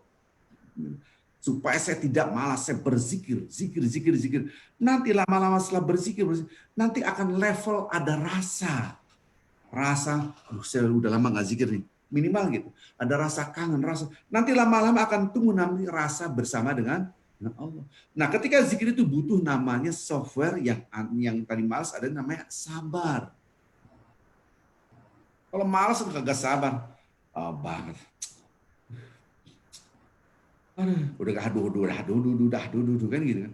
Tapi kalau Anda set dobrak harus gitu. Belajar juga gitu kan. Aduh, malas. Jadi obat malas apa Ustaz? Maksa, dipaksa. Anda malas baca Quran, dipaksa, buka Quran, masukkan. Dipaksa. Sekarang seandainya saya naik mobil pelan banget, aduh malas banget. Gimana supaya cepat? Gas? Enggak, masuk jalan tol ente. Mau nggak mau karena lingkungan gas, saya ngegas paling tidak gitu kan. Malah saya ngobrol-ngobrol, kalau di Jerman itu Pak Arifin, kita kecepatan 180 km per jam, buruan itu jalan.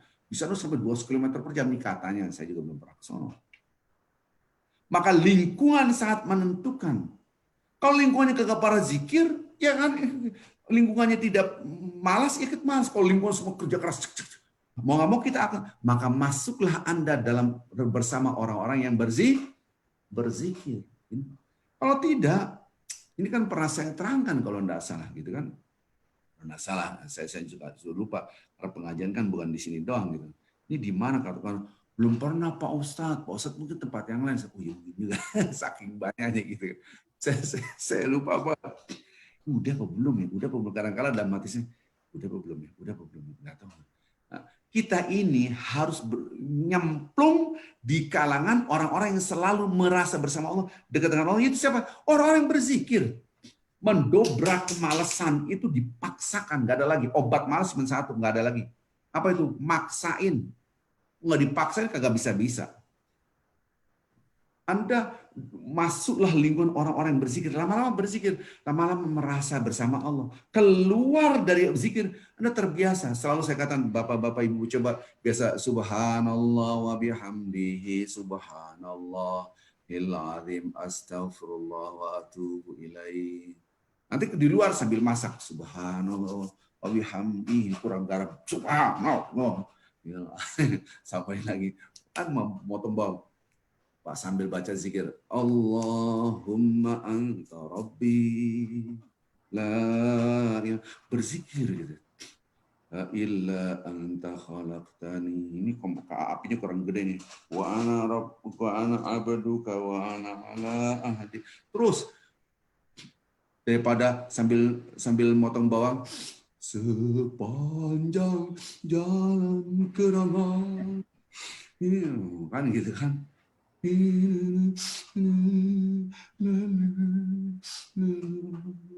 Ya Allah, sepanjang jalan kenangan, nangis karena bawang udah gitu nostalgia. Ya Allah dulu bareng-bareng akhirnya nggak jadi jodoh. Lebih baik aku mati dengan pisau bawangmu, kan gitu kan. Subhanallah, ngapain itu isi dengan kayak gitu. Maka berzikir itu didobrak. Malas itu, ingat kata-kata saya. Malas adalah penyakit yang berbahaya yang tanpa kita sadari. Dobrak hajar. Pada surah Al-Kahfi ayat keberapa itu? 28. Kalau nggak salah saya pernah ngasih. Ingat 18,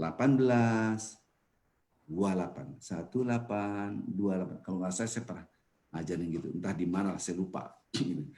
Redaksi Al-Qur'annya, wasbir nafsaka, ente itu sabar. Dengan siapa?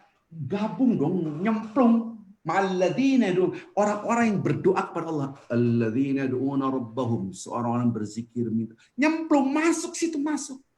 Di Quran nih ngomong, gitu kan. 18. Nyemplung. Itu udah malas, mojok, cendilian, dalam kelakamal, cendilian, belani. Ya gimana mau tidur gitu kan. Gimana nggak tidur Ustaz? Jam 3 sholat subuh ngantuk, tidur lagi. Sholat Isya di sini jam 11-an udah ngantuk, tidur lagi gitu. Nyemplung, mau orang-orang gerak semua, masuk gerak semua begitu. Nah, kita juga nyemplung pada orang-orang yang selalu merasa bersama, berzikir. Ya Allah, ma'alladzina yad'una rabbahum bil ghadati wal 'ashyi yuriduna wajha. Ya Allah, aku nyemplung bersama orang-orang, nyemplung digabung, plung. Gabung kanan kiri, depan belakang, orang-orang berzikir pada Allah, subhanallah. Berdoa kepada Allah, mengharapkan ridho Allah. Nyemplung. Itu set up namanya gitu. Ini baru satu poin nih Ibu. Tapi ini poin besar. Nggak bisa Anda rasa kebersamaan Allah itu gimana caranya. Itu satu. Nanti kita lihat. Kira-kira gitulah Ibu Ida. Ibu Ida. Ya, jazakallah Ustaz. Jadi kita harus melatih gitu ya untuk membiasakan dan kemudian baru bisa Allah hadir di dalam zikir kita gitu untuk setiap hari. Jadi harus melatih diri sendiri nggak bisa, gabung dengan orang-orang gitu. Iya. Ada pertanyaan yang lain nggak? Ya, kepada Bapak Ibu-ibu yang mau mengajukan pertanyaan mungkin bisa di unmute untuk mengajukan pertanyaan dengan Ustadz, atau bisa raise hand yang di chat Zoom. Assalamualaikum, saya mau bertanya Pak Ustadz, Mbak Ida. Iya, silakan Mbak Ami. Pak Ustadz, mohon apa bedanya tasawuf dan ihsan?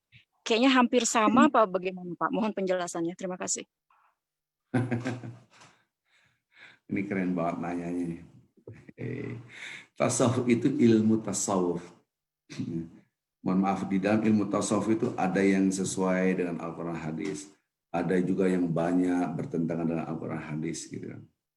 Sampai saya ke muaranya tasawuf itu Jalaluddin Ar-Rumi, saya datang. Ada museum Jalaluddin Ar-Rumi ini sebenarnya apa gitu. Tapi kita punya konsep respect differences gitu. Beda pendapat 2 cm ke atas, 2 cm ke atas, keep smiling. Kalau beda pendapat gimana? 2 cm ke atas, 2 cm. Ini beda pendapat, keep smiling, nggak usah ribut. Ya. Ilmu tasawuf itu, kalimat tasawuf itu ada 2 pemahaman. Suf itu adalah domba, kulit bulu domba. Jadi dia tidak memikirkan dunia, dia tinggalin dunia. Yang penting dia mendekatkan diri pada Allah. Walaupun nggak perlu yang kalau bahasa zaman sekarang baju yang mahal, celana yang mahal, semua serba mahal. Enggak lah. Dia meninggalkan dunia, mendekatkan diri kepada Allah. Jadi cuma pakai pakaian dari kulit domba. Sufi. Ada yang mengatakan suf ini soft, jernih, menjernihkan. Maka tasawuf itu mendekatkan diri kepada Allah, membersihkan dari sifat duniawi. Kalau Anda masuk ke sini ilmu ini, Anda disuruh berzikir terus. Berzikir ini, wirid ini, wirid ini, wirid ini, wirid ini. Hizib ini, hizib ini, hizib ini. Waktu saya di Mesir, saya masuki tarekat ini, tarekat tasawuf. Karena mungkin karena background saya dulu filsafat. Saya lama di filsafat gitu. Islam gini, ada zikir cara begini, saya perhatiin gini. Nah satu gini. Apa kok kayak gini Islam? Pertanyaan-pertanyaan. Akhirnya saya mendapatkan, oh ada yang sesuai dengan Al-Quran hadis, ada yang tidak sesuai dengan Al-Quran hadis. Mungkin pemahaman Ibu Amipan gitu kan, memahami kok hampir sama, berbeda. Orang nggak usah pakai ilmu ketika kita berihsan seperti yang tadi saya ajarkan, ayo kita berzikir 100 kali, kita merasakan bersama Allah. Nah, ini dipakai juga bahasa ini oleh orang tasawuf. Kita tujuannya adalah mendekatkan pada Allah, rasa bersama Allah. Tapi dia punya kasta dan itu saya tidak setuju. Punya grade-grade tertentu. Yang tertinggi namanya al-arif billah. Tertinggi, tobe markotok. Bahasa yang lain sudah level ma'rifatullah. Dalam Islam tidak ada kasta seperti itu. Mohon maaf, walaupun dia level ustadz, mau itu siapapun, kiai besar, imam besar, dia tetap manusia, bisa salah dan dia bisa berdosa. Siapapun, termasuk saya. Walaupun ustadz, dia manusia biasa, bisa berdosa. Maka Anda ketika soleh tidak boleh bangga dengan kesolehan Anda. Di depan ada waktu, ada syaitan, ada nafsu. Shh. Jaga iman kita. Nah, inilah salah satu pemahaman tasawuf yang menurut hemat saya, subjektif ya, bertentangan dengan ajaran Islam. Jadi ada kasta. Dan dia meninggalkan dunia. Maka ada terobosan yaitu Buya Hamka namanya tasawuf modern. Karena tasawuf itu meninggalkan ekonomi politik, ditinggalkan. Ya kita dijajah lah. Indonesia saat ini meninggalkan dunia. Yang penting kita, negara Republik Indonesia, nggak usah ke urusan Departemen Luar Negeri tutup. Ya dijajah kita, dicaci maki di PBB, dicaci maki. Kita bisa dijajah, kira-kira gitulah urusannya. Kita tetap membutuhkan negara-negara lain untuk hidup negara ini, ada perjanjian ekonomi bla bla bla. Nah sekarang kita pribadi, nggak urusan dengan dunia. Kita nggak mikirin anak istri, saya nggak mikirin. Jadi ibarat tasawuf, ya nggak begitu. Islam kayak begitu. Islam kita bahasa ekonomi, politik, budaya, semua dibahas. Cara makan pun dibahas. Gitu. Jangan hanya memahami Islamnya. Nah ini pemahaman tasawuf rata-rata meninggalkan dunia. Ini bertentangan dengan ajaran agama Islam. Maka itu kalau mereka sudah berzikir, anak istri kadang-kadang ditinggalin nih. Baik-baik. Gimana aku makan? Ada Allah. Ada Allah gimana? Kelaparan ada Allah gimana? Ini nih, jadi ada pemaham. Maka itu kadang-kala negara-negara para penjajah dia senang sekali ini menghidupkan aliran-aliran ini supaya umat Islam tidak memikirkan dunia. Jadi beda antara tasawuf dengan ihsan. Tasawuf ini dia bikin formulasi untuk ihsan. Formulasi juga kadang-kala bertentangan dengan Al-Quran. Saya masuknya apa nih? Berdiri kamu? Enggak.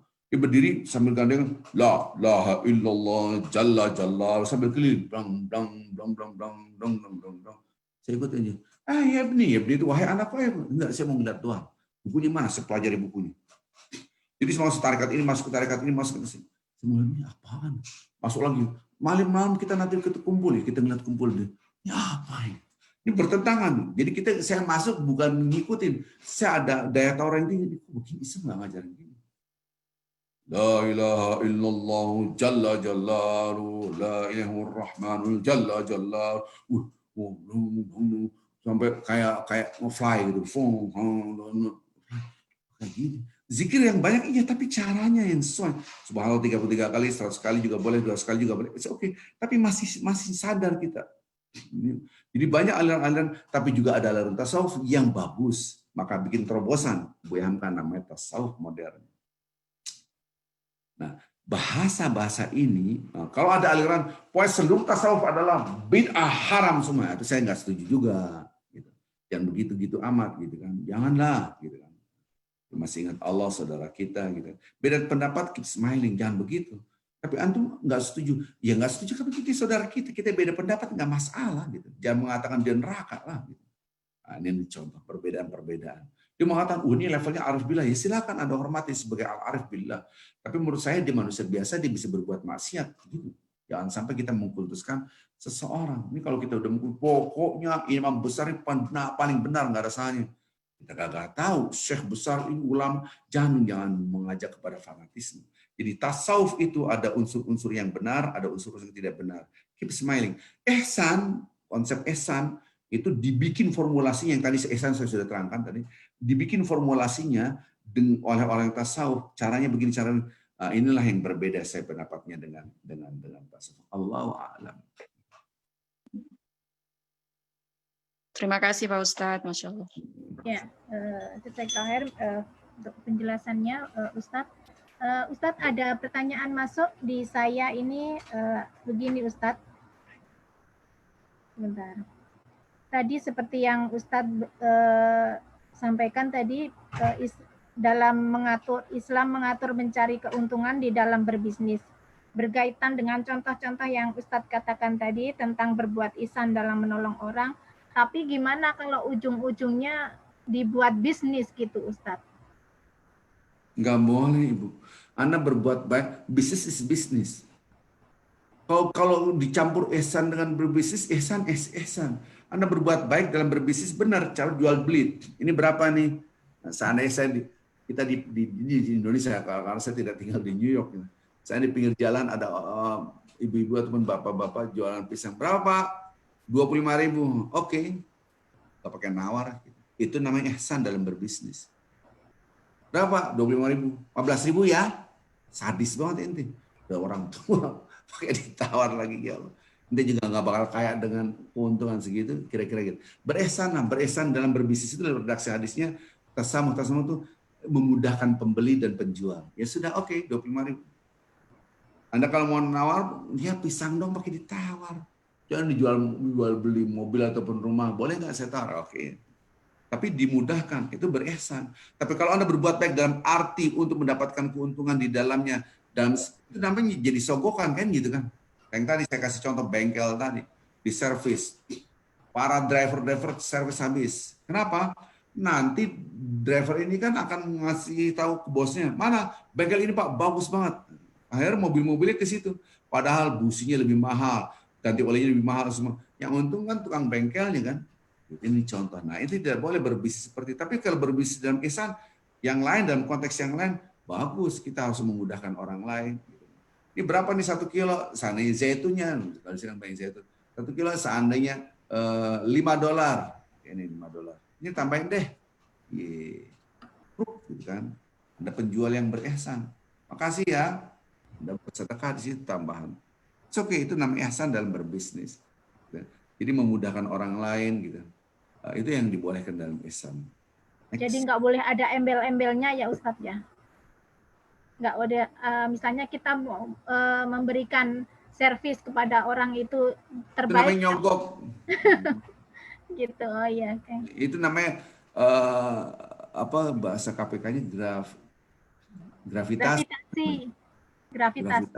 Itu bahaya itu. Lu secara konvensional aja diharamkan, terus Islam boleh coy, gimana? Orang berkumpul dengan akal mereka mendapatkan formulasi ini nggak boleh, berbahaya. Apalagi dalam Islam, darul mafasid muqaddamun ala bil masalih. Yang lain? Oke, ada yang lain, bapak-bapak, ibu-ibu, mungkin masih ada sedikit waktu lagi. Assalamualaikum Pak Ustaz. Oh iya, silakan. Pak siapa? Pak Agus. Oh iya, silakan Pak Agus. Assalamualaikum Pak Ustaz. Waalaikumsalam. Ceramahnya. Saya tuh kadang-kadang agak confused kalau dimintain saudara atau teman gitu untuk memimpin doa gitu Pak ya. Agak ragunya tuh begini Pak Ustadz. Apa bedanya doa dengan zikir itu? Kadang-kadang redaksinya gimana? Atau apakah zikir-zikir yang suka kita baca itu bisa juga dimasukkan dalam kita berdoa itu? Gimana? Ada nggak klarifikasinya antara doa dan zikir itu bedanya apa gitu? Kadang-kadang kita la ilaha illallah subhanaka inni kuntu minadz dzalimin itu kan banyak kan buat zikir. Atau kita bisa dimasukkan untuk berdoa juga Pak Ustaz? Bisa dimasukkan di dalam doa. Taruh yang di awal. Jadi zikiran dan memuji Allah, mengingat Allah, memuji Allah, zikiran istighfar itu di awal. Ya lihat tangan saya ini. 1, memuji Allah. Cari cara doa tuh jangan langsung to the point, memuji Allah. Muji Allah, la ilaha illallah, subhanallah, alhamdulillah, apapun, subhanallah, bihamdi, apapun namanya. Al-Fatihah, a'udzubillahi minasyaitonir rajim, sampai waladhdallin, itu memuji Allah. Namanya as-sana 'ala Allah. Ini namanya berzikir, mungkin dipahami. Oke. La ilaha anta subhanaka inni kuntu minadz dzalimin, boleh. La wahdahu la syarika lahu, boleh. La ilaha anta ya hayyu ya qayyum, la ilaha anta ya rahman ya rahim, boleh, apapun. Yang kedua, salawat kepada Rasulullah. Jangan lepas salawat kepada Rasulullah SAW. Jadi doa itu nggak boleh langsung to the point. Karena tanpa salawat, doa dan zikir kita nggak sampai langit. Ada hadisnya? Yes, ada hadisnya. Loh, kita kenal Allah dari mana kalau bukan dari Rasulullah SAW? Pertama, memuji Allah, bentuknya apa aja saja. Yang kedua adalah salawat. Yang ketiga, istighfar. Banyak masalah-masalah yang kita tidak sadari itu berbuat dosa kita sehingga kita jadi hidup susah. Beristighfar bentuknya diantaranya adalah la ilaha illa anta subhanaka inni kuntu minadz dzalimin. Sebanyak-banyaknya, yes sebanyak. Bisa nggak saya waktu mimpin la ilaha illa anta subhanaka inni kuntu minadz dzalimin? Boleh banget boleh. Nah, yang keempat, kalau Anda berdoa, doakan orang lain, muslimin dan muslimat. Doakan orang lain, yaitu orang tua kita. Rabbighfirli wa li walidayya, jangan lupa nih. Doakan orang lain. Bahkan ada namanya zahrul ghaib, orang yang mendoakan dari jauh yang dia tidak lihat, orangnya nggak tahu. itu dimuliakan oleh Allah. Ada orang-orang yang selalu dikabulkan doanya karena dia suka doain orang lain. Kita kan kalau di grup WhatsApp, amin, amin, amin. Amin juga kopas, amin, amin, amin, amin. Kagak doain cuma amin doang gitu. Anda kalau baca doanya, oh mudah-mudahan ini, mudah-mudahan. Doa beneran. Jadi kita doain orang lain itu menyebabkan doa kita dikabul. Saya ulang lagi, memuji Allah, salawat kepada Rasul, istighfar, mendoakan orang lain. Baru minta kita. Mintanya apa ya terserah. Ya. Kalau ada orang kita nonton TV. Woi, di Cianjur ada longsor. Woi, di sana ada kebakaran.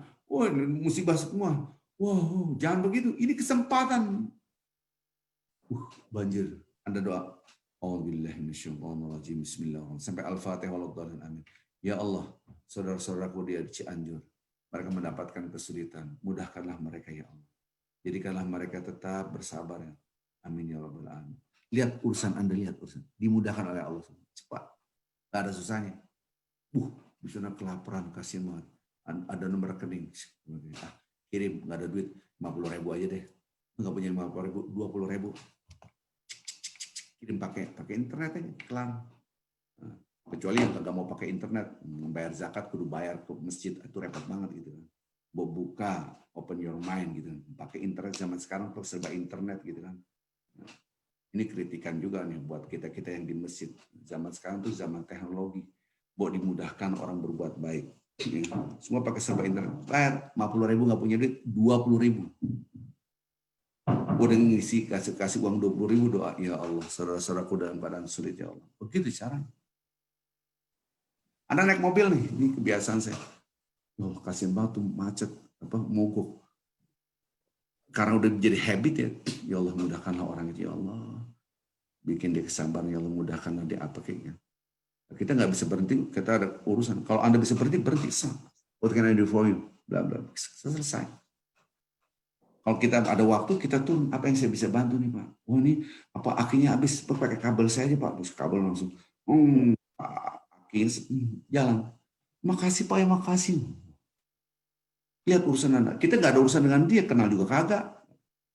Itu namanya ihsan dalam berbuat. Jadi ketika kita memudahkan orang lain, Allah akan memudahkan urusan kita. Maka itu banyak orang susah. Kenapa? Karena dia pelit. Lihat, rata-rata orang pelit hidupnya susah. Perhatiin. Nanti dalam hati ibu, gue banget kan gitu. Makanya nggak boleh pelit. Udah ada apa kayak yang di-share sekecil apa. Ini beli nih beli kacang nih 1 bungkus. Apa kabar nih? Mana aja nggak pernah kelihatan. Lap. Yang lihat kan begitu kagak enak banget. Walaupun sebungkus, makan. Walaupun kacang. Kalau dia kacang doang aja, nggak mungkin. Kan dia juga orang berpendidikan. Thank you. Ngambil dikit walaupun 1-2. Gitu cara hidup. Di-share walaupun punya sedikit. Itulah yang disebut dengan doa juga begitu. Share doa. Apa itu kan share doa? Si fulan sakit, masuk rumah sakit. Ini anaknya lagi butuh duit. Dia kanker, ada tumor mata. Ya Allah, anak kecil kasihan banget nih. Fotonya Allah. Anda susah, nggak ada uang, Anda share. Wah, udah. Namanya siapa itu? Namanya si Anu. Oke. Ya Allah, mudahkanlah anaknya ini, ya Allah. Sembuhkanlah angkat penyakitnya. Dan mudahkanlah orang tuanya untuk mencari nafkah untuk anak ini. Udah, amin. Ya Allah, lihat urusan Anda. Ini saya lagi, kebetulan ada Ustadz Sofyan, anaknya kena tumor mata besar sekali. Harus butuh biaya 25 juta. Gimana? Oh, kita share ya. Anak gak punya uang, udah doain dong. Ya Allah, anaknya Ustadz Sofyan dalam keadaan susah, ada tumor di matanya, angkat penyakitnya. Amin. Lihat urusan Anda, lihat. Orang yang seperti ini, orang-orang yang dicintai oleh Allah. Jadi doa itu, satu memuji Allah, zikirnya masuk di sini, salawat pada Rasulullah, beristighfar, zikir istighfar tadi, baru doain orang lain. Nah, doain orang lain inilah yang menyebabkan kita dimudahkan oleh Allah. Oke? Yang lainnya ada lagi nggak yang lain? Terima kasih Ustaz. Yuk. Ustadz, ada pertanyaan masuk di saya ini menanyakan gimana kalau kita mau membeli hewan korban dengan menawar, sedangkan menurut Rasulullah kita kalau mau berkorban itu dicari yang terbaik gitu, hewannya yang terbaik, yang bagus gitu. Tapi ada harga tinggi, jadi kita menawar gitu, boleh nggak Ustadz gitu? Ya boleh, tawar boleh, nggak ada dalam mengharamkan gitu. Ini ada berapa nih kambingnya? 3,5 juta. Dalam hati kita, setahu saya yang level kayak gini 3 jutaan deh. 3 juta boleh nggak? Haram. Ini udah haram. Haram dari mana? Boleh lah. Kan kita jual antara ini penjual dan pembeli sama-sama senang. Oke Bu, 3 juta. Oke benar, oke ambil. Begitu caranya. Ya, nggak ada larangan kecuali gini nih yang dilarang nih 3 juta. Ada yang lebih murah nggak? Ada nih 1,5 juta. Kambingnya udah begini. Kan gitu kan. Ya udah yang ini aja deh. Udah ngembeleh gitu. Itu kagak boleh.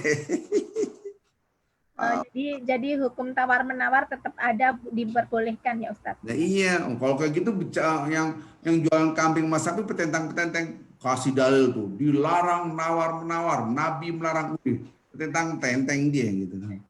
Itu namanya tas'ir, malah haram. Tas'ir itu apa Ustaz? Mematok harga, nggak boleh ditawar, pokoknya gini, itu nggak boleh, haram. Oke, jazakallah khairan. Ya. Ada lagi nggak? Ada lagi yang mau bertanya? Ini saya mau nanya nih, minggu depan ada Rabah Halaqah lagi nggak? Masih ada Ustadz kayaknya. Yang isi siapa? Saya Ya, lagi. kalau masih Ustadz ada. dong, iya Ustadz ya, sebelum Ustadz pulang harus bersama kita dulu ya. Ibu Novi.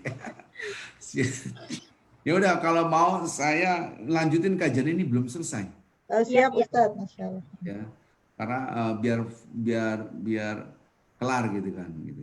Ini kan nanggung banget gitu kan. Dan saya senang interaksi kayak gini. Ada yang bertanya lagi, silakan lah, siapa aja lah. Ya, ada yang mau bertanya, Bapak Ibu, silakan di unmute. Udah kagak ada nanya deh Bu. Kalau nggak ada, ditutup aja ya. Tafadhol Ustadz untuk mohon ditutup dengan apa? Kita berdoa bersama-sama. Baik, Bapak Ibu yang cinta Allah Subhanahu wa taala, kita tutup kajian ini sebagaimana biasa, yaitu dengan kafaratul majelis. Mudah-mudahan ilmu yang kita bahas bermanfaat buat kita. Rasakan bersama Allah bagaimana caranya. Minggu depan kita akan bertemu lagi untuk menumbuhkan ini semua. Ya, tidak cukup Anda menuntut ilmu hanya 1 kali, 2 kali, terus menuntut ilmu lah sampai akhir hayat kita. Ya. Katakan dalam hati kita, ya Allah, aku belum apa-apa. Aku harus menuntut ilmu. Subhanallah. Insya Allah selama saya ada di sini di New York, saya akan siap memberikan ilmu. Seandainya saya ke Indonesia dan matching waktunya dan saya masih punya internet, kalau di internet di sana kan beda dan kondusif, saya bisa. Tapi kalau saya sudah di daerah, apalagi di Mentawai, agak sulit saya akan share ilmu. Insya Allah kita semua mendapatkan berkah dari Allah.